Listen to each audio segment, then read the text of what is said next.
shade. Kasi nagbe-blend siya.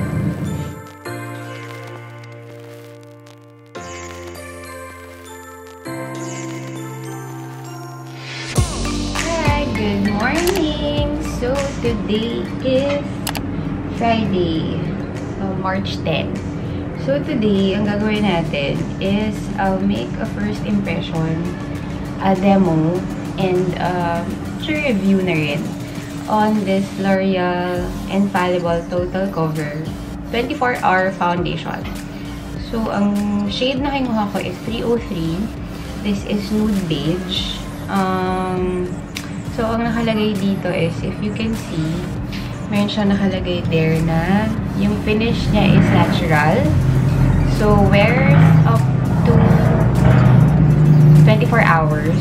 And then, yung coverage niya is high, or full coverage. And then, yung texture niya is light. Air light, actually, yung nakalagay dito. Pro Face and Body Foundation. Ultra lightweight, seamless coverage. And then, so, nakalagay dito, pro tip. Use everywhere, face, neck, arms, and legs to cover imperfections and even skin tones. So, anywhere siya, I mean, any part of your face or body, pwede siyang ilagay.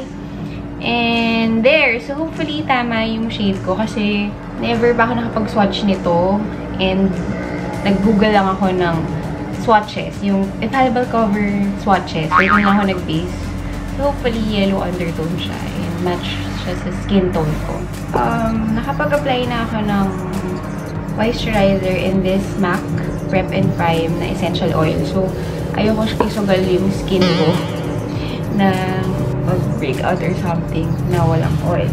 So, there. Alam ko yung ibang nag-first impression and hindi sila nalalagay ng anything. Pero, syempre, since naglalagay naman talaga ako ng primer or oil before I put on my makeup, yun yung gusto kong matry. And, para rin malaman din natin talaga yung tibay niya. Left side of my face, gagamitan ko ng sponge. And then, right side of my face, gagamitan ko ng brush. So, let's see. And hindi ako magko-corrector. Dun sa mga nakapanood na ng mga previous vlogs and tutorials ko, alam nyo na addict ako gumamit ng corrector.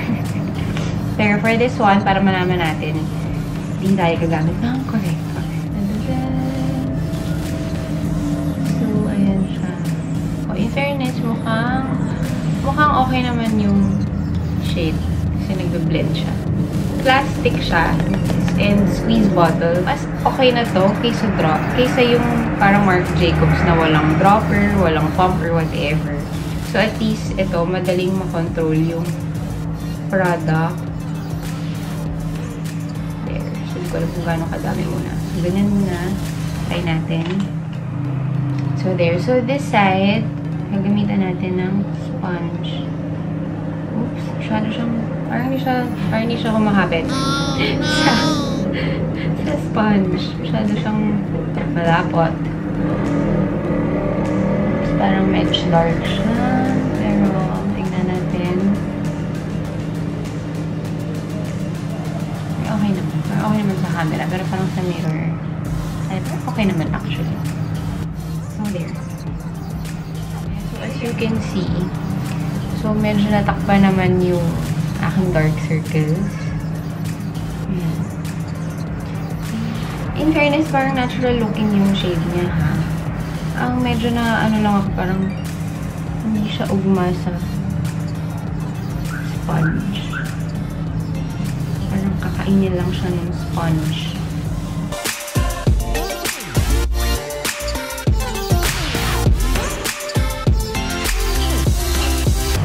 So, ayan, nakikita nyo ba yung difference? So, as you can see, full coverage siya, pero not as full coverage ng Marc Jacobs. Pero kung nakikita nyo naman, ayan. Ayan yung dark circles ko. Kahit pa paano, natakpan naman niya. And yung mga redness sa face, ayan, nawala actually. Hindi na siya kita. And yung mga ugat-ugat. But yung mga marks ko, kita pa din. So, ayan. Kasi ganyan siya, oh. Nakita niya may face ko. Grabe, diba? Pero, pagka-apply naman ng foundation, yan, nawala naman siya. Yan. So, yan na lang yung natira. Gamit yung sponge. So, I'll use a brush naman on this side of my face. So, yan. Magdadagdag lang ako. Yan. So, I'm using this Morphe M439 brush. This one. Well, for me, hindi siya gaanong matipid na product. Hindi siya yung parang konti lang ilagay mo. It will go a long way. Parang kailangan mo rin medyo damihan to achieve the full coverage. Parang ayan, no? Wala na siya. So, magdadagdag pa ako para ma-cover the rest of my face. Kasi parang pag inontian mo, hindi siya full coverage.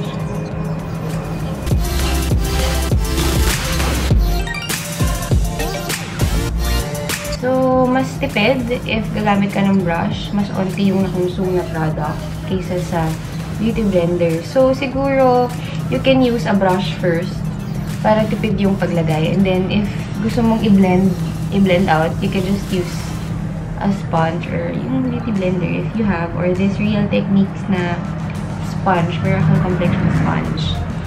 So, yan. Madali naman siya i-blend. Wala naman ako naging problema sa pag-blend using the sponge and yung brush. So, ayan, medyo malagkit pa siya. Hindi siya ganun ka-matte. Hindi katulad nung all-nighter na pag-apply mo as in pagkatuyo niya, matte agad. So, this one medyo malagkit pa. Although, ayan, sa ibang parts, sa side na to, nakikita ko na nagmamattify na siya. So, there, I'll just finish the rest of my face and titingnan natin yung time. So, right now, ang time is, yan, it's 10:07. So, there. I'll just finish muna the rest of my face.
Ginawa kong look today. So, ang gamit kong lipstick is yung bago kong lipstick from MAC. So, ang shade niya is, so this is from the Retro Matte Liquid Lip Color Collection. So, yan. So, ngayon, ang time is 10:28. Lightweight naman siya sa face. Okay pa rin naman siya. Magaan pa rin siya sa face. So, we'll see later. I'll give you an update kung anong mangyayari sa foundation ko later. Hello! So, ito na yung update ng foundation. So, nakita nyo medyo may nabura na here. Pero so far, wala pang retouch yan. Hindi pa naman nag-oil. Tsaka, yung dito, yan pa lang naman. So far, wala pa naman masyadong crease. Hindi lang niya masyado natakpan yung dark circles dahil nga hindi ako nagagay ng corrector. Pero so far, okay pa naman siya. As you can see, hindi naman siya nag-dark or hindi naman siya masyadong light sa akin. Actually, buti nga sakto sa akin yung shade eh. So, there. So, So, ngayon, time check. It's already 2:21. So, nandito kami ngayon sa Little Quiapo. Hintay ko lang yung order ko na halo-halo. Ano na, nagpi-PMS. So, nagpipigib ako ng halo-halo. So, tapos, tapos nun, after nito, pupunta kami ng Trinoma. Pipick upin kayo yung pina-reserve ko. Say halo-halo! Mamaya ko siya kakainin. Papunta ko sa office. So, bago kami bumalik ng office, nadamo na kami ng Trinoma. Kasi nagpa-reserve ako nung kakalabas lang nila na serum, tsaka lip booster. So, yan. Pang-review din natin yun, guys. Tsaka sobrang na-addict ako ngayon sa mga serum kasi nga, yung serum ng MAC, sobrang saya ko dun. So, hopefully, itong serum ng Makeup Forever is maganda din. So, there. Mamaya ulit, titignan ulit natin yung kung may mag-change dun sa foundation. Hello! So, dito ako sa studio ko. So, ayan, medyo kakakain lang kasi namin halos. Medyo hindi na ako nag-retouch ng lipstick kasi nasa bahay naman na kami. So, yan. Time check. It's already, 7:48. So, ayan. Medyo nag-oil na ako sa T-zone. As you can see, ayan, medyo shiny na yung ako. But so far, alam mo, intact pa rin yung foundation. Very minimal lang naman yung mga parang medyo nabura. But, I mean, anong oras naman na, tsaka kung saan ako nagpunta kanina. At hindi naman ako the whole day nakatambay sa aircon. So, in fairness ha, okay siya. Tsaka magaan pa rin siya sa face. I mean, syempre medyo malakit na yung oily na part. Pero, I mean, the rest of the face, okay pa din siya. So, ngayon, mag-aayos ako ng gamit for my gig tomorrow. And, ayan. Bago ko magtanggal ng makeup, i-update ko kalit kayo. Hi! So, dito na ako sa room. Ayun, focus. Yan. 8:23. Yung foundation, ayan, napansin ko nagkaroon na siya ng patches here. Tapos, yun, kasi since pa nagpawisan ako, so medyo lumagkit na siya dun sa mga oily sa T-zone area ko. And then, yun. So, ilang hours pa lang naman siya suot. Although, gabi naman na. So, since drugstore foundation siya, so, of course, hindi naman tayo masyadong pwedeng mag-expect. Hindi ko siya ma-compare to sa Marc Jacobs siya sa SD. Yes, full coverage siya. Although, syempre, diba, ang kiniklaim ng packaging is 24 hours. So, wala pa naman 24 hours. Actually, parang magta 12 hours pa lang ko siya suot. So, nagganito na siya. But, yun nga, as I've said, syempre, drugstore makeup siya. Magkano siya dito sa Philippines? 650 pesos kasi. Not sure kung magkano talaga siya sa ibang bansa. So, yun nga.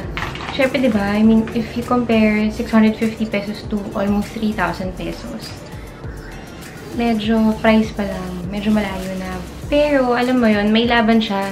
May laban talaga siya. Yung kulay niya, okay siya eh. I mean, pasok siya sa skin tone ko. So, meaning pasok siya sa skin tone ng mga Asians. And, yung pagka-full coverage niya, okay din. Kasi, kung nakikita nyo, like, yung kung paano ko siya in-apply kanina, ang dami niya natakpan sa face ko. Hindi ako nag-corrector niyan. So far, hindi man siya totally natakpan. Natakpan pa din, diba? And, yun nga, kung nakikita nyo, diba? Makinis siya eh. I mean, makinis yung finish niya sa skin. There, oh, hindi siya parang magaspang. I mean, may mga foundation kasi ako nagagamit na parang at the end of the day, sobrang na niyang gaspang, sobrang matte, or sa sobrang niyang full coverage. Nagkikake na siya, ganyan-ganyan. Ito, so far, hindi naman. I mean, considering ang humid ng weather natin dito, tapos, hindi naman ako buong araw nag-stay sa aircon na room. Yeah, yan. Parang ngayon, hindi pa naka-on yung aircon. So, diba? Yan. So, hopefully, in the coming days, okay pa din siya. Kasi usually, ako talaga pag nagte-test ako ng product, may mga product na nagiging okay siya talaga. Like, after 2 or 3 days pa. Minsan naman, okay siya sa akin ng unang gamit. May mga araw na hindi siya okay.